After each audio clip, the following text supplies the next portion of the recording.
Welcome, everybody. We could take our seats. Ready to get started. Thanks, everybody, for joining us for the February meeting of the San Antonio chapter of the Native Plant Society of Texas. We want to welcome everybody and also would like to know if we have any new members in the audience. No? How about any visitors? Oh, wow. We've got a lot of visitors. They don't see you right now. Okay, I don't. Oh, it's fine. There's always something that goes a little bit wonky here. Thank you, Yvonne. Well, welcome. Thank you for joining us tonight. Lots of visitors here. Welcome everybody on the Zoom audience as well. I wanted to highlight this photo tonight because we had experienced a little bit of spring.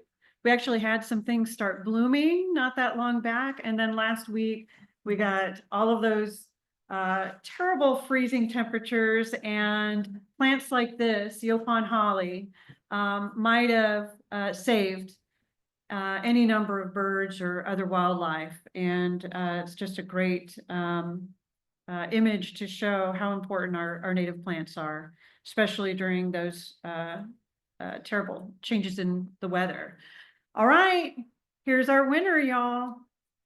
Lemon bee balm is the 2025 unofficial pollinator plant of the year. We've got a few packets that we're going to give away as door prizes when we transition to our speaker a little bit later on. And this is the first year that the plant that I voted for actually won. And I only voted once this year.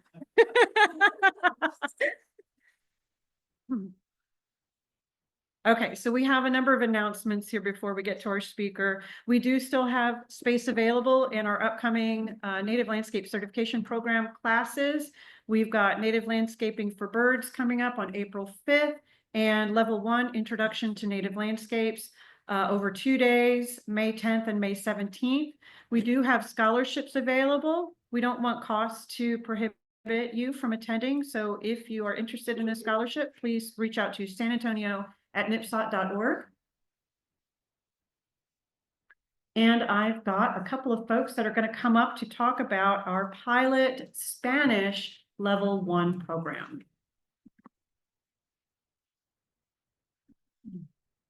Hola. So we just want to make a couple little announcements. We got the information up here on the board, but this is the Introduction to Native Landscapes. The NLCP class is being offered in Spanish on March 29th at the San Antonio River Authority on Gunther Street. It's an all-day class. La introducción al paisajismo nativo clase NLSP se ofrecerá en español el 29 de marzo del 2025 en San Antonio River Authority, localizado en 100 Gunther Street. Es una clase que dura todo el día. What a great opportunity for people who are Spanish speakers or advanced Spanish students. Maybe you want to test your Spanish a little bit. Bilingual educators, here's a great opportunity to learn about the plants. And or else maybe you just know someone who would benefit from having the class in Spanish and to understand your approach to native landscaping, but preferably in Spanish. Qué gran oportunidad para las personas que son hispanohablantes o estudiantes avanzados, educadores bilingües, o tal vez usted conoce a alguien que podría beneficiarse de la comprensión de su enfoque del paisajismo nativo, pero preferiblemente en español. So just, this is the first time the class is being offered in Spanish in the state, and the class size is small, so we will just see how it goes as a pilot project. Esta es la primera vez que la clase se ofrece en español, por lo que el tamaño de la clase será pequeño para ver cómo va. And the cost is only $25. It's an all-day class. You don't have to be a member of Native Plant Society. There is some financial assistance available, as Lee mentioned, and if you have any questions, if you're here, come and talk to me, or an email to millersmile@earthlink.net for additional information. El costo es de solo $25 por todo el día y no es necesario ser miembro de la Sociedad de Plantas Nativas de Texas. Hay ayuda financiera disponible. Para más información, mande un correo electrónico a lo que dijo what she said. Thank you. Gracias.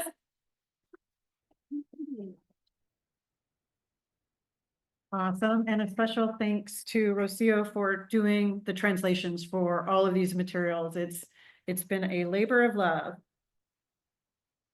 Okay, we have an upcoming fourth Saturday Nature Walk series, Trees in the Park with Michael Nentwich of Bare Branches Alliance. Many of you probably already know Michael, and he was our amazing speaker last month. This is on March 22nd from 8 to 10, and meeting here at 8 in the classroom. And now Craig Bruska will come up to talk about seed libraries in San Antonio. Thank you. I am the chair for the state seed committee, and I spent the day doing seed stuff for San Antonio. I started first with the people at the San Antonio River Foundation, and I will be presenting an inaugural seed event, teaching workshop on cleaning and processing late winter seeds. And I'll be doing that, and I'm helping them. They are taking their old seed library box. If you're familiar with little libraries, they made a little seed library box. It's gotten a little weather. They're taking it back in, but we will have it up and running for this event. There's limited seating. I believe it's 50. If you'd like to come in and sit on the inaugural event, we're working with them. They want to be active in getting native plants out as part of their overall habitat improvements. And I've spent the time today at 2 of San Antonio's branches, at the Igo branch, which is closer to here, and then the Mission branch down along the Mission Trail down there. If you guys are seed collectors in any form, whether it's one species, you only collect seeds from one thing, please let me know. I want to get those out into this community in seed libraries. So if you let me know, we have on the state level where the nice map is. If you know where that link is, if you go to right below it is seed libraries, and it'll tell you what's available here and also what we're trying to expand. My personal goal as the chair of the committee is to put a seed library in all 450 some libraries in the state. That is my personal goal to do. I don't think I will get it done anytime imminent, but so far we've gotten 3 in Comal County, 3 in Guadalupe County. Wimberley's opened Fredericksburg's Pioneer Library, and we're working to get Bernie up and going. So seed libraries are a passion of mine. So if you have anything you can do to help, please reach out to me. My email is craig.bruska@npsot.org. Thank you very, very much. Thank you, Craig. That's really exciting. Okay, now we have some calls for volunteers. We've got Saw Spring Bloom coming up on March 7th. The event is on the 8th, but we're looking for volunteers on the 7th to help with setup and unloading plants and setting them up on the table. The time is to be determined. And then Saturday, March 8th, the shift will be 8:30 to noon, helping with the plant sale. This is one of our biggest fundraisers. And this is our annual plant sale, our official chapter's annual plant sale each year. So if you are interested at all, it's a great time. And we usually get some really cool plants. So please reach out. We've got the QR code here that can give you more information and get you signed up. or you can go to NPSOT We're also looking for volunteers to help with the Haven for Hope Pollinator Garden. It's a workday on Saturday, March 15th from 12:30 to 3. This is a beautiful garden at one of our community's really important facilities that helps the unhoused population. And again, here's the QR code for you. We'll be doing some spring cleanup, probably a little bit of light pruning and weeding. And if you're interested, again, QR code or NPSOT@volunteers@gmail.com. We're also doing the HEB native plant outreach again this year. The state formed a partnership with HEB last year, and HEBs around the state bring in a number of different native plants. And the dates that we're looking at are Saturday, March 22nd, and or Sunday, March 23rd. And the tentative locations are the Bulverde Road at Loop 1604 location and the Northwest Military Highway in Wurzbach, the one right across the road here from the park. If you are interested, please reach out to Haley. If you're in the room, you can talk to her directly. If you're on Zoom, you can reach out to haley.gmbalvo@npsot.org. And then we are still looking for volunteers for the Good Earth Festival at Northern Hills United Methodist Church on Saturday, March 29th for an outreach table from 10 to 1. I'll give you a moment for the QR code.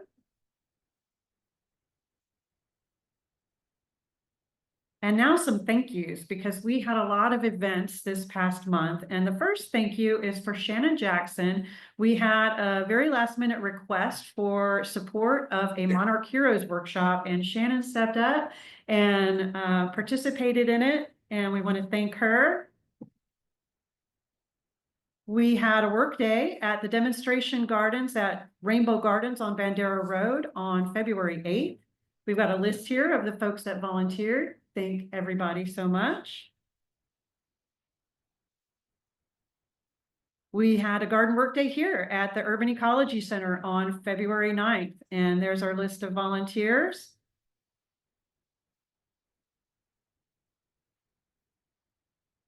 And there was a nice partner plant sale at the Nectar Bar on February 15th. Thank you to those volunteers. And then just this morning, there was a demonstration garden work day at Pollinators. And thank you to all the volunteers shown here. And Pollinators is another one of our nice partners. Okay, our next chapter meeting is March 25th. It is going to feature our very own Peter Hernandez and Jane Whedon, and they're going to be talking about citizen science in action, discovering native plants through the City Nature Challenge and beyond. And for our program tonight, we're really excited to have Craig Hensley here to talk about bringing the natural world home using native plants. He's going to talk about his personal journey and show us his amazing yard. All right, now we're ready for Craig Hensley. Thank you for being here, Craig.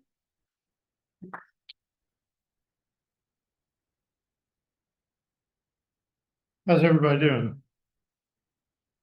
Hopefully I won't talk too loud into this thing, so that'll keep you all from falling asleep after dinner. Well, it's nice to be here. This is the first time I've ever visited you all down here, so that's kind of cool. And what I hope to be able to do tonight is share with you a little bit about what I've gone through in terms of the native plants that I put into my yard. I live in Bernie, in a little dead-end street, and I started growing native plants back in 1989 or 90 at a little nature center up in Minnesota, and learned a great deal from an old farmer guy that could grow anything, but he really liked to grow spider. What's that green plant with the little spiders that come off? And he had a greenhouse that grew that stuff like crazy. And I ended up was able to convert it all to native plants within a year. Not sure he ever fully accepted that notion, but it gave me the opportunity to learn a lot. And then I went through a number of years where I couldn't garden because I didn't live in a house with a yard. And then a few years ago, my wife and I bought a house. And so what I want to try to share with you today, hopefully if this thing will work, let's see, I may just have to hit enter. Okay. Good job. All right. Thank you. So in 2018, we bought this little house in Bernie. And if you look at it and you see that turquoise trim, you might wonder why.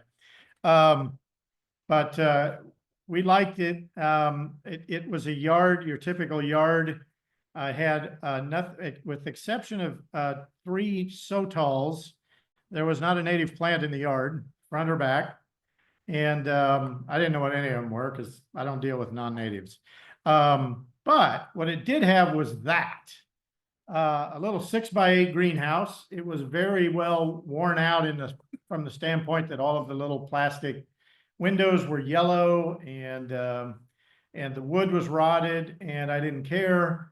When I saw this, I told my wife we needed to buy this house. So somehow I convinced her, and then the parts of the house she didn't like, we got them renovated. So it's now a lovely little house that satisfies both of us. And I was able a few years ago to work with her nephew to disassemble this thing and reassemble it with all new wood. The problem with that was that this wood from this original greenhouse was all true 2x2s. And of course, you can't find true 2x2s. So let's just say there's a little wind that blows through the corners and cracks and things like that. But it's grown thousands and thousands of plants in the last 5 or 6 years. And I posted this picture on my Facebook page, which I don't do very often, and somebody said I looked insane. But that's okay, because I love growing native plants, as you can see from behind me. And so I just started grabbing seeds from roadside ditches and other places that I could find seeds that I could harvest a few, and decided to start to convert the yard.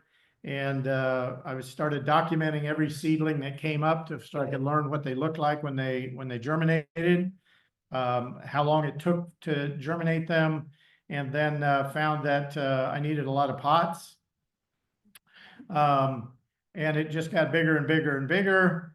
And eventually it took over the picnic table. And then I had to build some extra carts to roll around that had seedlings in them. And then I had to borrow my neighbor's old garden bed for 2 of those. Each of those is 15 to 18 feet long, and I grew a few plants. That's also a really good habitat for toads, it turns out. In the heat of summer. And by the way, when you go in and you have to water those, they don't like water. They run away from it or hop away from it, which is kind of odd.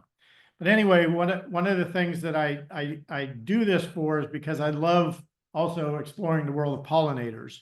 And as you all know, I'm preaching to the choir here. There's a lot of different native plants that are so beautiful, and they do so many weird and amazing things with the adaptations that those individual flowers have.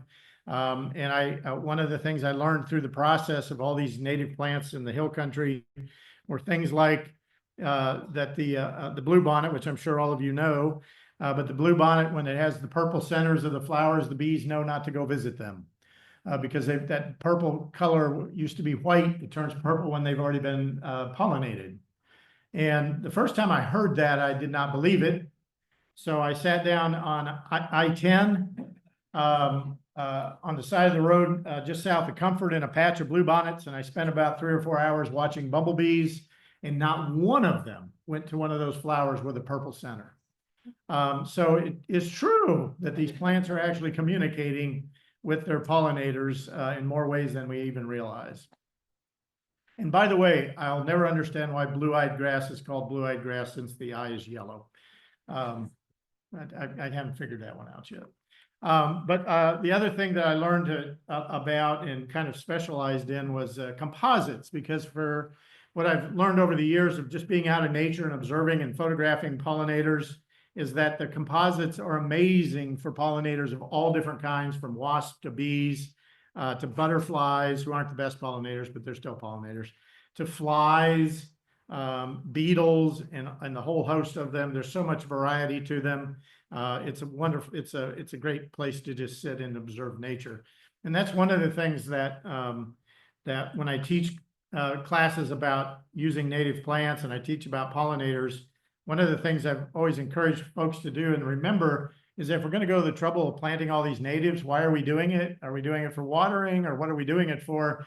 And I noticed that some people, they plant the natives and they walk away from it and they never really learn what's using it. And that's, and the one plug I'll give for iNaturalist tonight is that I started a project. You'll see the results of that at the end of the presentation. But it is amazing. What is that that movie in the Iowa cornfields? If you make it, they'll come, or whatever that quote was. It is actually true when it comes to native plants. So I would encourage all of you that get so gung-ho about planting native plants to go to the next stage and then sit out in your yard and actually enjoy who's coming to visit. It's an amazing diversity of organisms. So one of the things, of course, you have to figure out when you're growing native plants is what do they need, what any plant needs, but they need a place to grow. We have got so much diversity in Texas that the challenge is what species to pick, where can you get seeds for them, and will they grow where you need them to grow. And also water. One of the other things that I think we have to be careful with is that a lot of times when I was learning all this, it was as though native plants were a panacea for all the ills of lack of water. Last year's drought, we've been in 3 years of severe drought in Bernie.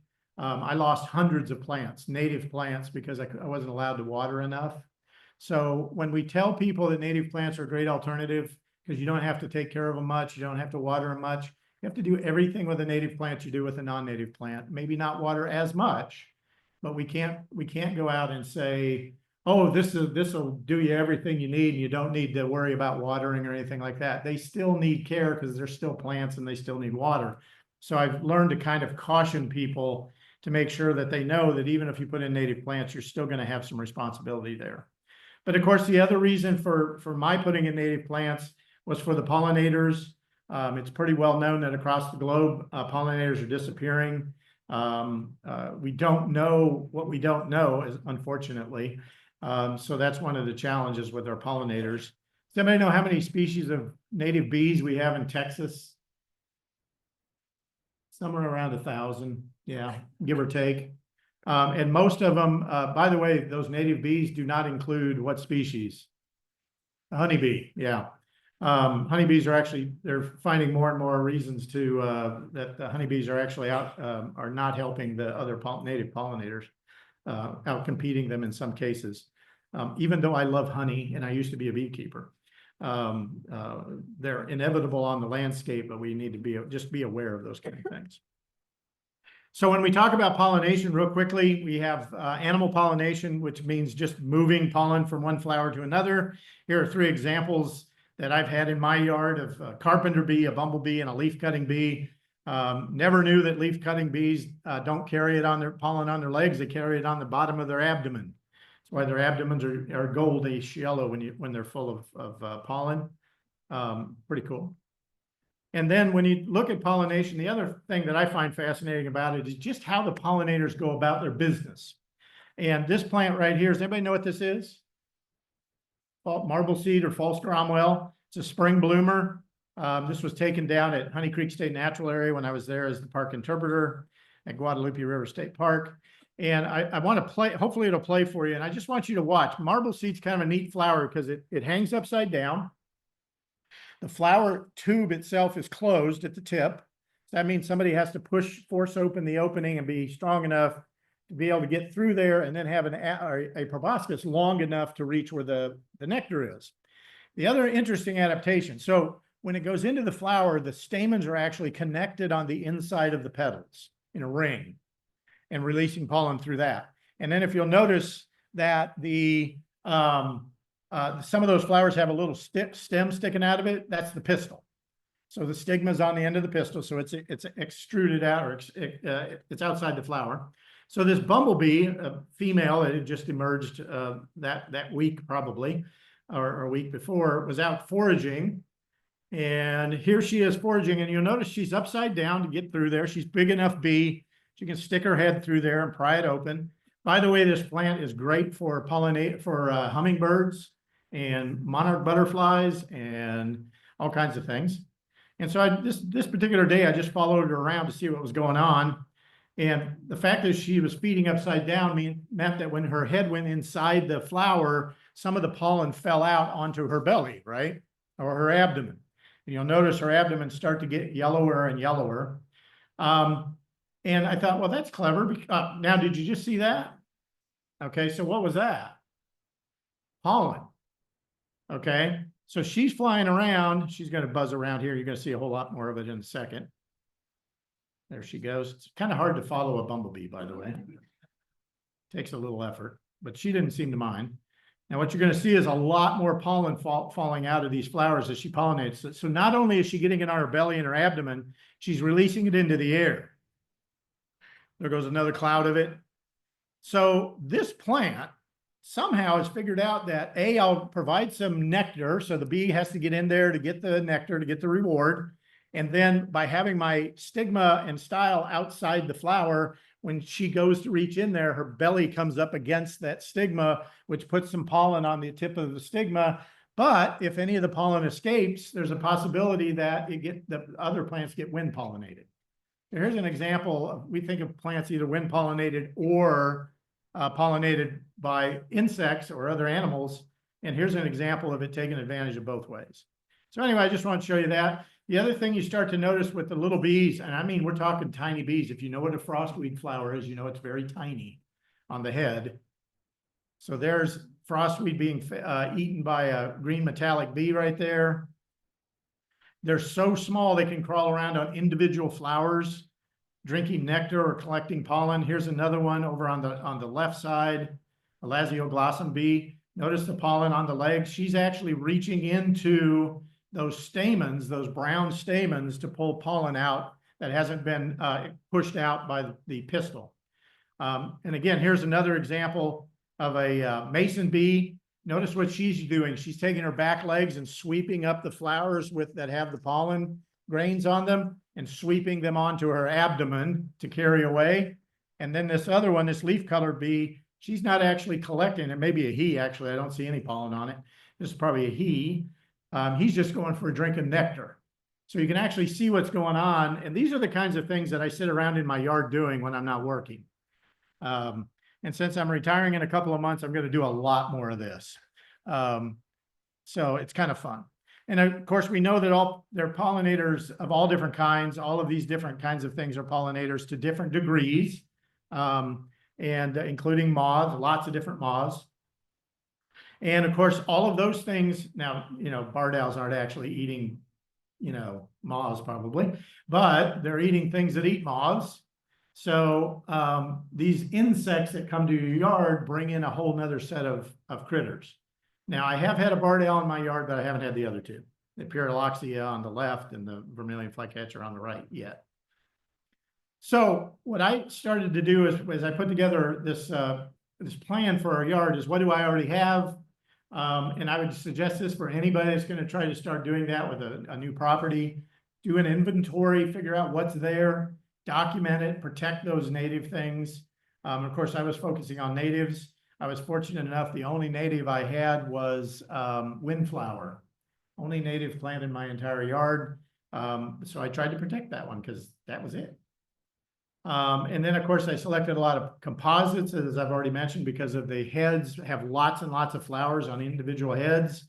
So lots of foraging opportunities. And then, of course, I selected tubular flowers for other things with long tongues. I wanted to make sure that I had plants that had nectar sources at different times of the season. So when the first flowers emerge and I don't care if it's dandelion, I let my dandelions bloom because sometimes that's the only thing they have early in the season. But I wanted to make sure I had things blooming from late February all the way into December if possible. I selected plants with different size flowers because some pollinators have short tongues, some have long tongues, and that impacts which flowers they can nectar at or forage at. I selected plants of different heights. And then when possible, I select plants that can serve a dual purpose for both adults and raising larvae, primarily butterfly larvae. And I, at all costs, avoid pesticides. The sources, I go and buy seeds from different native plant. It's so nice to see all these native plant places popping up. Going to plant sales and that kind of thing. Doing plant rescues. I used to go around town in Bernie, and there was a motel where they would mow everything just down to the nub. And one day I was up there and I saw he was about to mow some wildflowers that were blooming, and he was going to mow anyway.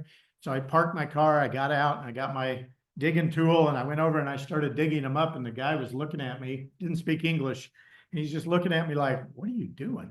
And so I tried to explain, because I don't speak Spanish, and he let me do it. And I took those home, and they're doing fine now instead of being cut off every time they try to flower.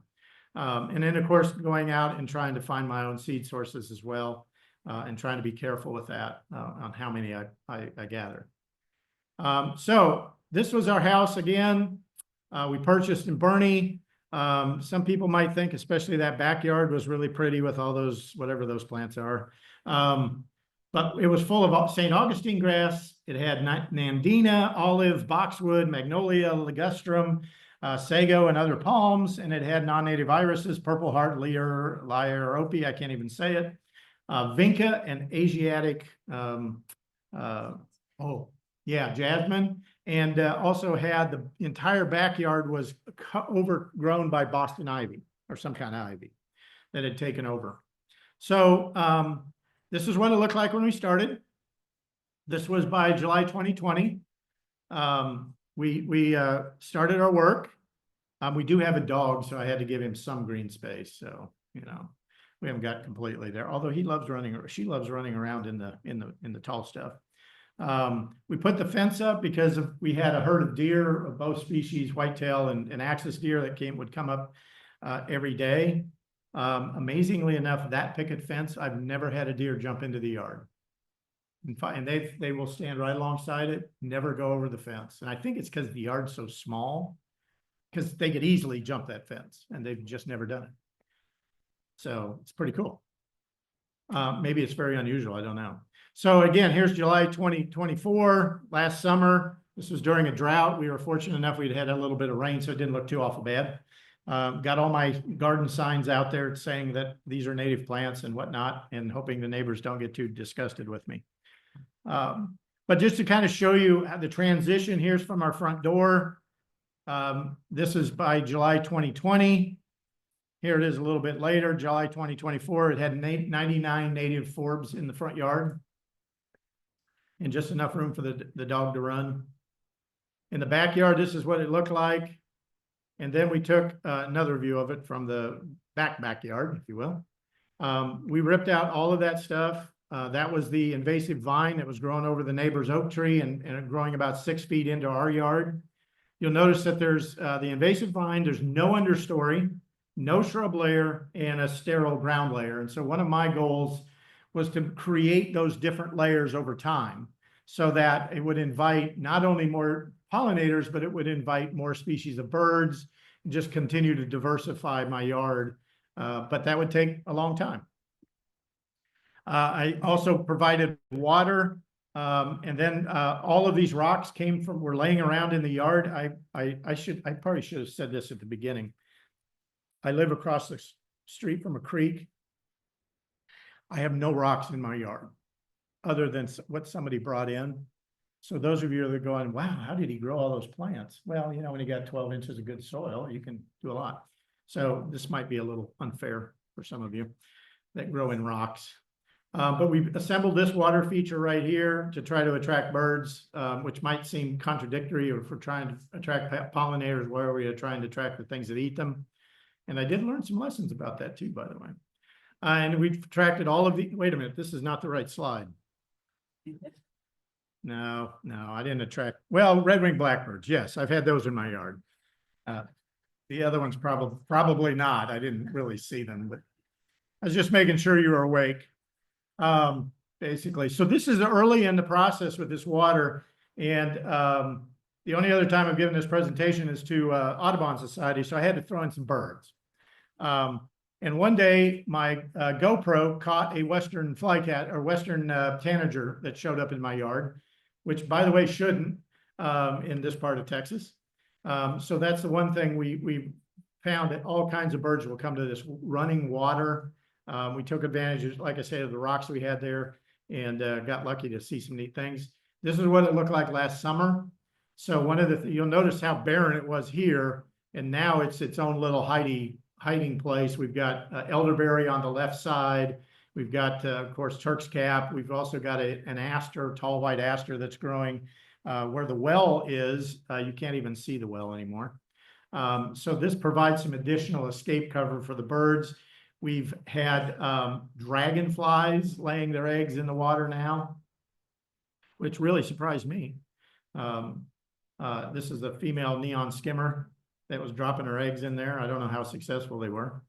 We've had frogs move in. We actually had leopard frogs trying to catch the hummingbirds that were trying to get a drink of water or take a bath. We never saw one actually catch one, but they would, you'd all of a sudden, you'd see a hummingbird come down to the water, and all of a sudden a frog would leap up through the air and miss the hummingbird. I think the hummingbirds might have been playing with them. I'm not sure.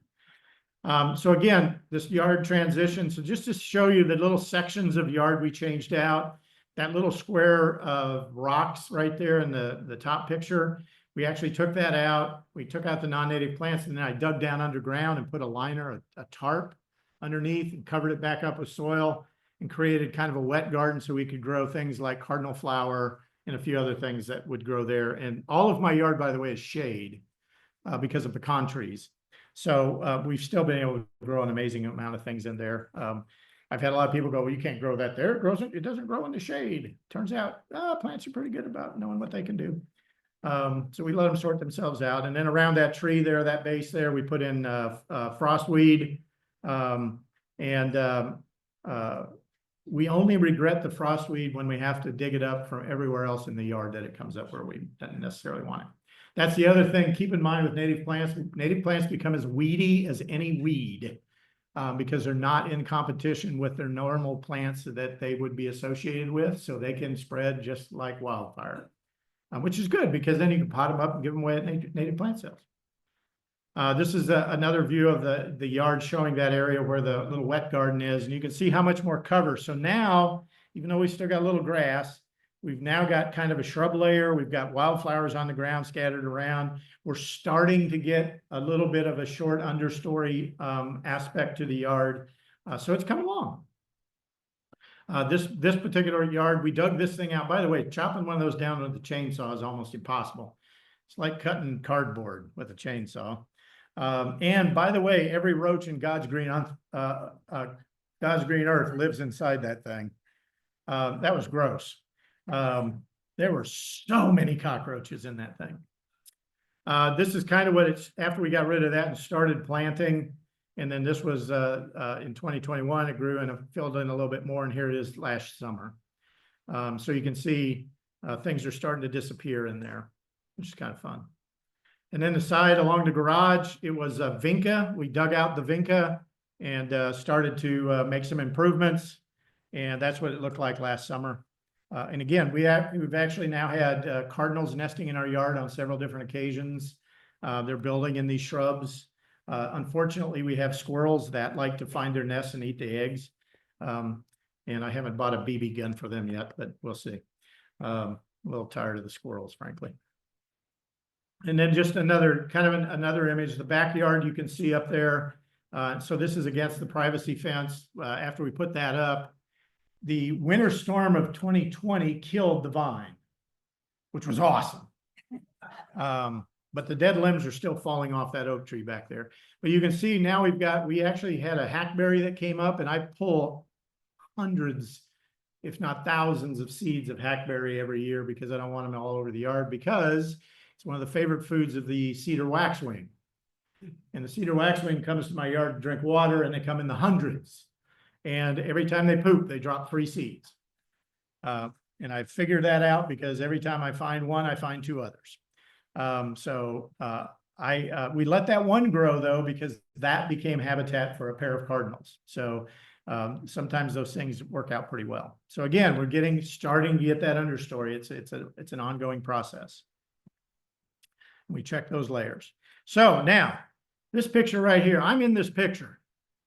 I just want you to look and see, this is winter time, so obviously the vegetation is not very full, but can you see me in there? Which side, where am I relative to the shed or that tree, that pecan tree?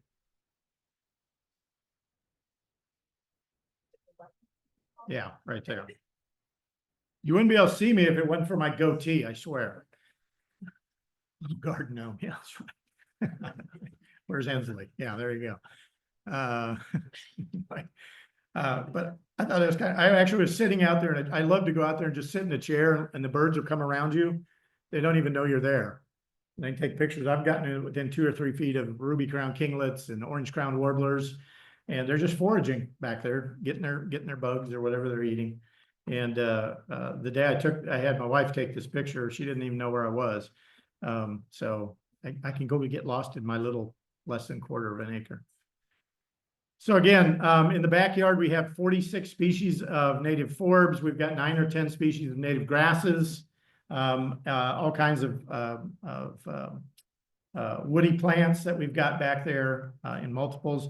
One of the things I always do, I always make sure when I give my plants away, a lot of times people go, I'll take one of those and one of those. But for pollination purposes and, you know, spreading genetic material, don't just buy one or take one. Take 2 or 3 so you can kind of spread out the wealth, right?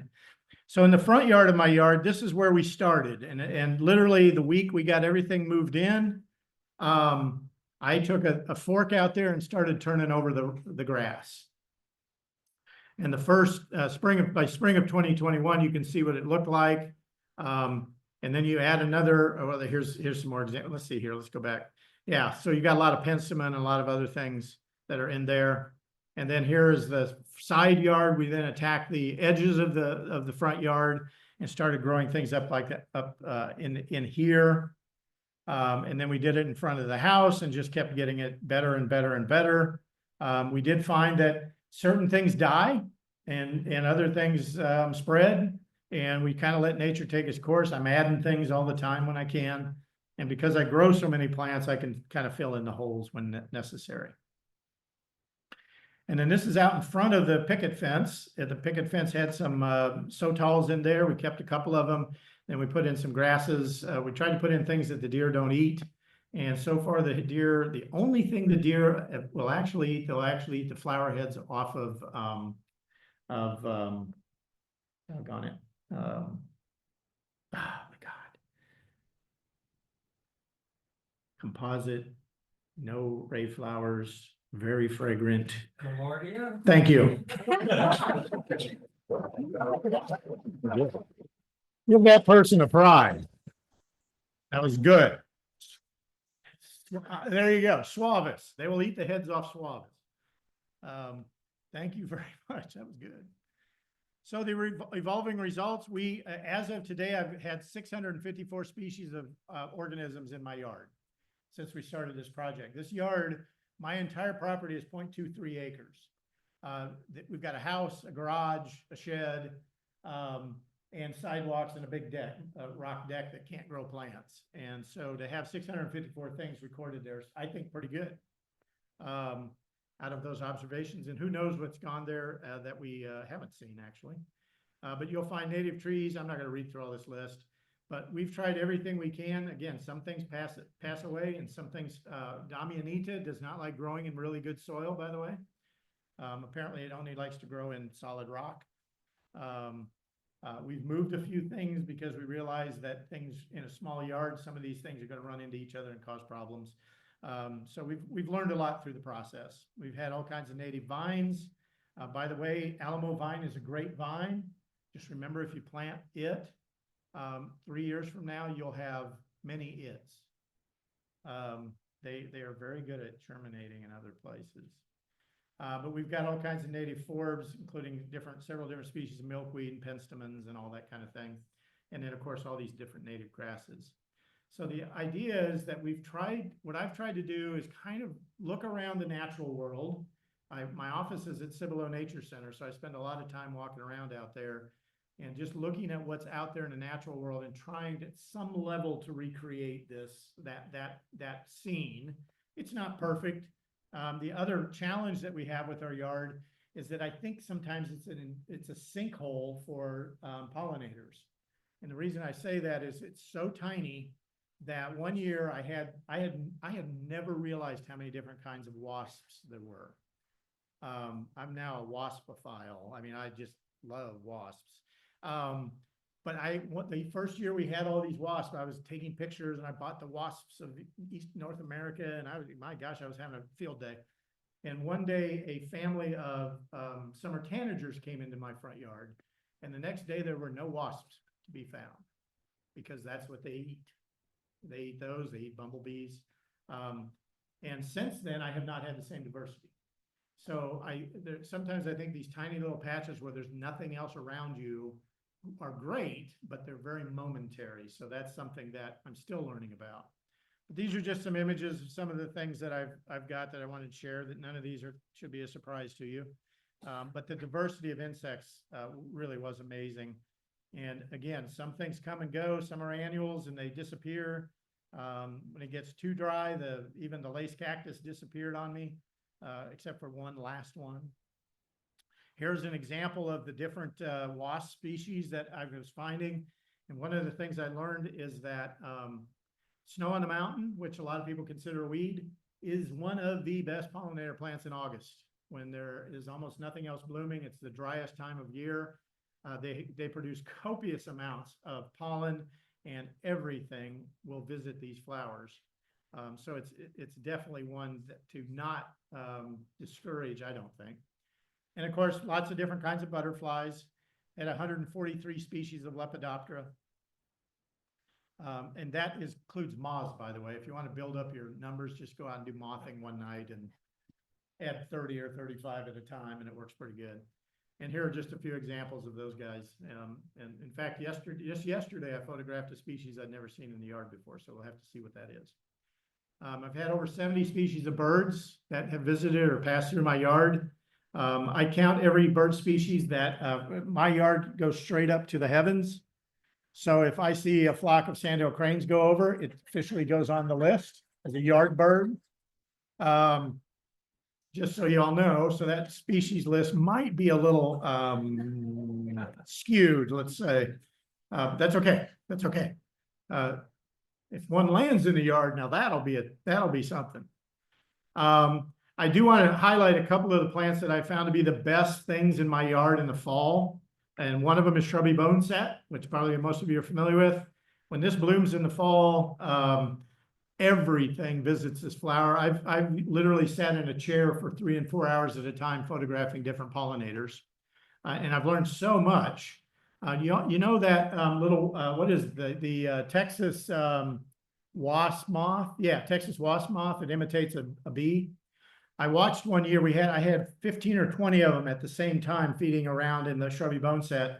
And that was when the yellow jackets were out and about hunting, and they would track down moths and kill them and tear them into pieces and haul them back to their hive. They never, every time they would fly at a hawk wasp, or yeah, a hawk moth, Texas wasp moth, they would fly up to it and never attack it. Never once attacked those things, which means that camouflage, that mimicry was working pretty darn good for that species. But there's so many things. It's such a great plant in the fall. And of course, the passing monarchs use that plant. Another one that doesn't grow in burning wild is Crucita. I saw the miracle of this plant down in the valley, and I thought, maybe that'll grow here. And it does up in the San Antonio area. This is when this is blooming, everything leaves my boneset and goes to the Crucita. Yeah, right. And I will have individual monarch butterflies will spend 3 and 4 hours on that plant. And there's sometimes I'm feeling guilty, like, move on. You're not far enough south yet. But and of course, this is not a monarch. So for Monica over there thinking, I think this is a monarch, that of course is not the case. Just so y'all know, that would be a queen. Cowpen daisy is another one that I let go wherever it comes up in the yard, much to the chagrin of my wife. It flowers most of the spring and summer when it gets started and continues to bloom. It's also a great host plant for the bordered patch butterfly, and they will denude the plant, and then the plant will just grow new leaves and start over again. But a fantastic fall migrating plant for the monarch butterfly. And then the frostweed is the other big one. One of the things I've noticed about frostweed is that over the last 5 to 6 years, that when they bloom in my yard is not timing up with the migration of the monarch butterflies. So it's almost like they're out of sync. And it's been very consistent the last 4 years, where it's done blooming before the monarchs ever arrive in my yard. So those are the kinds of things that making those kinds of observations, I think over time will be beneficial to understanding what all the changes going on in the natural world. And of course, you all know frostweed does this, right? Beautiful, beautiful things. When I was courting my wife, I gave her a card with that heart on there. So that was kind of cool. I had the choice of that or the bat down there in the lower left right-hand corner. I chose the heart. It must have worked. She's still married to me. But one of the things I noticed one time is in one of these things, there was a little red dot down inside that ice. And so I got my magnifier out, attached it to my phone, and found there was a little guy climbing up there. Which kind of surprised me. Didn't expect to see that. Of course, the sun hit and he disappeared with the ice, so I don't know what that was about. Anyway, so what's next? Using it, as you know, some of you know that you have big native plant gardens, you still want to take care of your garden. I move things around to see who's working best and not working. I try to expand it now just a little bit at a time, and that's one of the things I tell people: you don't have to do everything at once. Just do it a little bit at a time. And then I just sit and enjoy, and I do a lot of photography. And of course, I still grow a lot of native plants, at least up to now. So that was what we started with. This is what we've got now. And we're very proud of what we've done. And the thing I want to close with is that we are, by the way, there's going to be a really cute little house in Boerne, Texas for sale pretty soon that is full of native plants if anybody's looking to get out of the big city. But in the end, and I'm just going to read this because I have never memorized it. It's my words that you'd think I would. But in the end, this journey might only matter to us and those insects and frogs and toads and birds and plants that we've invited to our yard. In the end, the next person that buys our home may look at what we've done and rip out everything, taking the yard back to the biological desert, like those of my neighbors and so many others. But in the end, I will know that we did what we could to make a positive difference for the natural world for a short while, and that perhaps our efforts will spur others to consider the benefits of planting native plants, to welcome bees and butterflies and birds to the space where they all call home. And then through those efforts, I feel like I can actually read the Lorax's quote that says, unless someone like you cares a whole awful lot, nothing is going to get better. It's not. And it is a piece by piece, one by one kind of a process. We're not going to get everybody converted to it, but we just have to keep moving, pushing forward. And hopefully we gain, just like you all do in your efforts, we gain converts once in a while. So that's what I've got. I hope that wasn't too boring.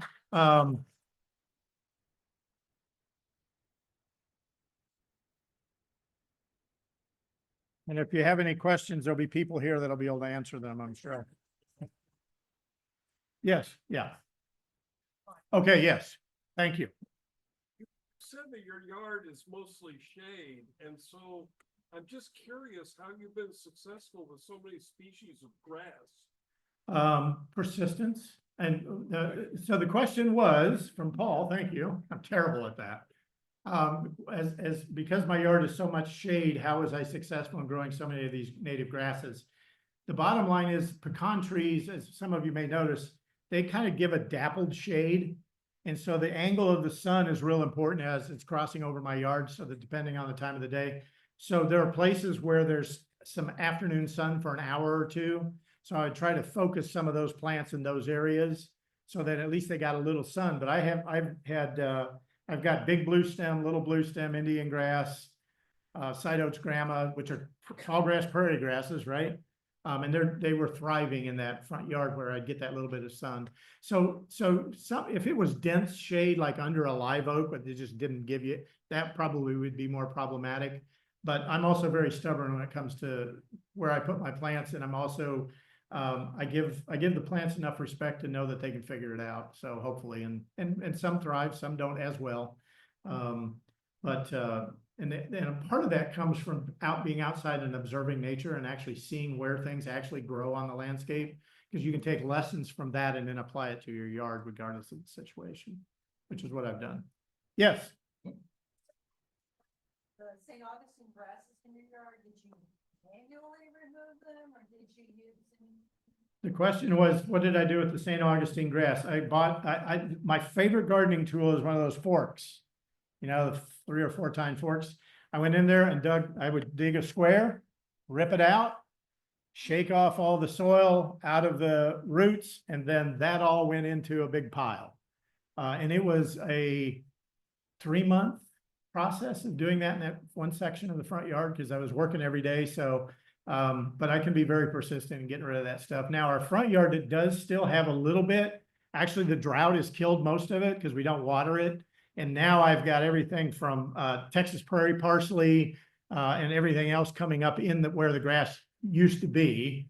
So it's slowly losing the battle. And I think I've got winter grass coming in there now and stuff. So, and we have squirrels that vary. I grow a lot of pecans in those bloody pecan trees. And the squirrels make it look like a plowed field by the fall. So, but yeah, just a little bit at a time by hand.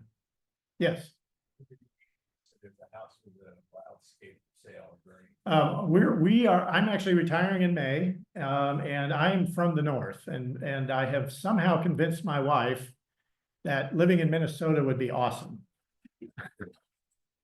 So we are looking to relocate to Minnesota. I used to work up there, and I grew up in Iowa, and I keep inviting her to go spend some time with my friend up there in the wintertime so she can be convinced that, yes, it really is cold up there in the winter. I broke the news of black flies the other day, but found out that they really aren't in where we're looking at. So we're going to be putting our house on sale. So what's that? No. I'm just saying.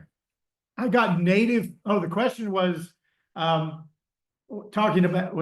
about the fact that my house there's going to be a house available with native gardens available in Bernie soon. So they heard the answer. Now they got the question finally. I really am terrible at that part.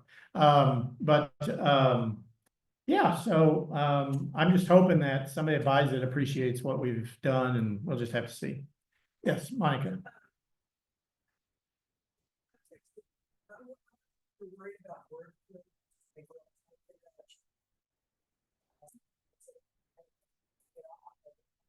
We've still got it going. We haven't seen.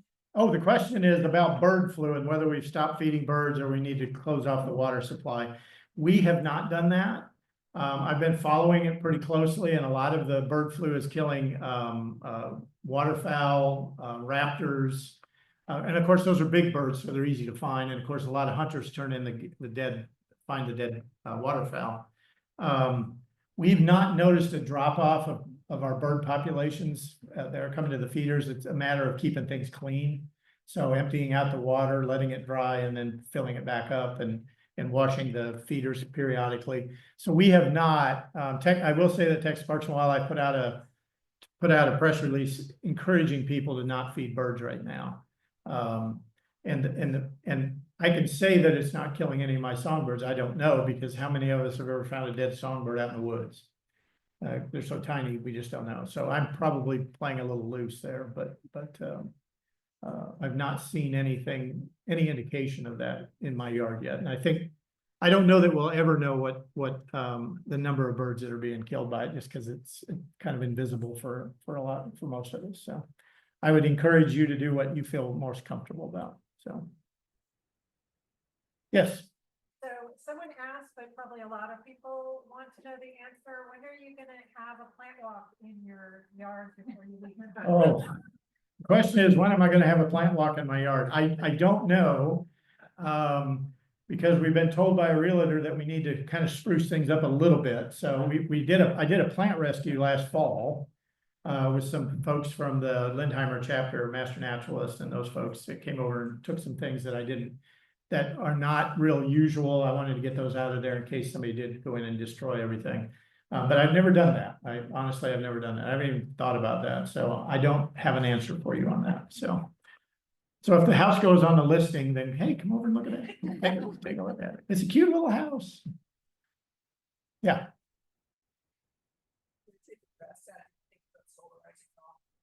I didn't, because I like my hands dirty. So, the question is, did I consider solarizing? See, I told you I was bad at that. At least I'm consistent. The question was, solarizing. No, I did not. It's a small enough yard and I like to have my hands dirty. So laying in the, digging in the soil. I mean, shoot, I was feeding those stupid grubs to birds, and every time I threw it on the sidewalk. So it took it a while to get off, and hopefully the birds would find it. And then I found a couple of species of small snakes that live under there, earth snake and the little blind snake, the little pink little blind snake. So What is solar? solarizing is where you take I think it's black plastic usually, right? Thick black or cardboard. You lay it over the top of and you keep it covered for a period of time, and the heat from the sun beating down on that material kills everything underneath it. Theoretically, but you got to be pretty persistent with it, but it does work. It does work because people use it. Yes.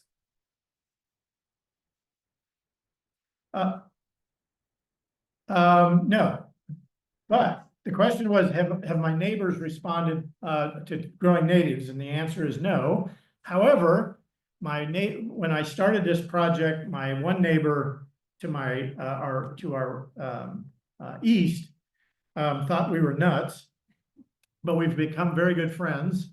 And she's the one that allowed me to take over her new or her old garden beds and raise native plants. So now she's curious. So she's native plant curious, I guess is the best I can say. She hasn't asked me for any yet, but a few of them are floating into her yard, and so we're noticing a little spread of a couple of species anyway. All right. Thank you very much. I hope you enjoyed it.